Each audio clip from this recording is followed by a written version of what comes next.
people are under the misconception that the more agencies they list their property with, the greater chance they have of a quicker sale at a higher price.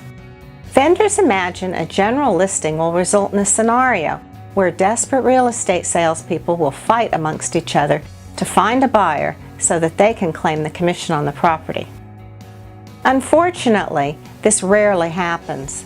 Salespeople prefer a vendor's commitment before they give a property the level of attention and hard work that getting a sale involves.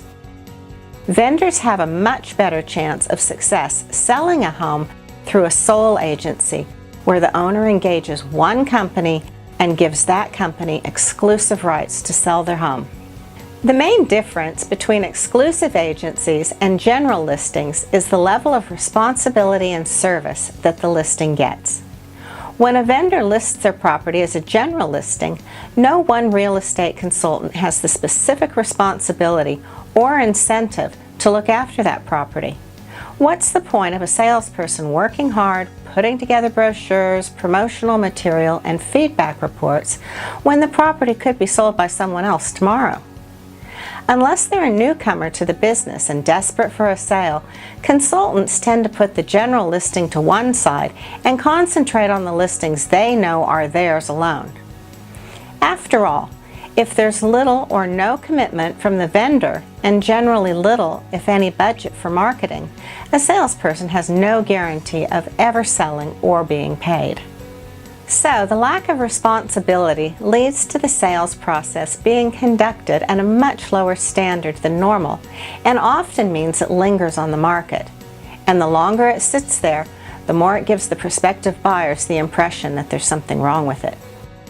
When we take on a sole or exclusive agency, we undertake to give our vendor complete, undivided service.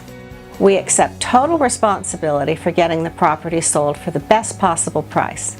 We report back to our vendor regularly, often daily, with not only our own feedback, but also the feedback from other salespeople who bring buyers through.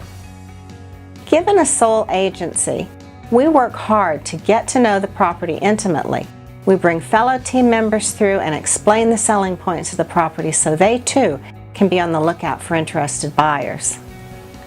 For each sole agency, we prepare a tailored marketing campaign that usually includes photography, video, signage, flyers, cards to be distributed in the neighborhood, newspapers, and magazine advertising, as well as the most important element today, internet advertising.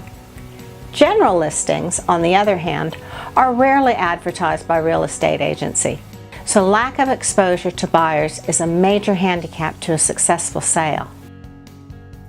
Normally, we only work with sole agencies, preferring the close relationship that develops between us and the vendor. By only taking on sole agencies, we can give our vendors excellent service. Another important aspect to consider is the support we give to vendors when negotiating an offer. Because we are working hard to find the best deal for vendors, our aim is to find more than one interested buyer and to create competition between them to help push the price up as far as it will go.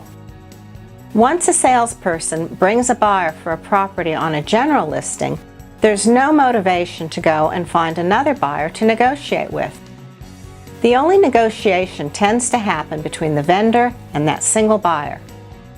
Keen to make their commission before someone else does, the salesperson may put pressure on the vendor to accept the first offer on the table.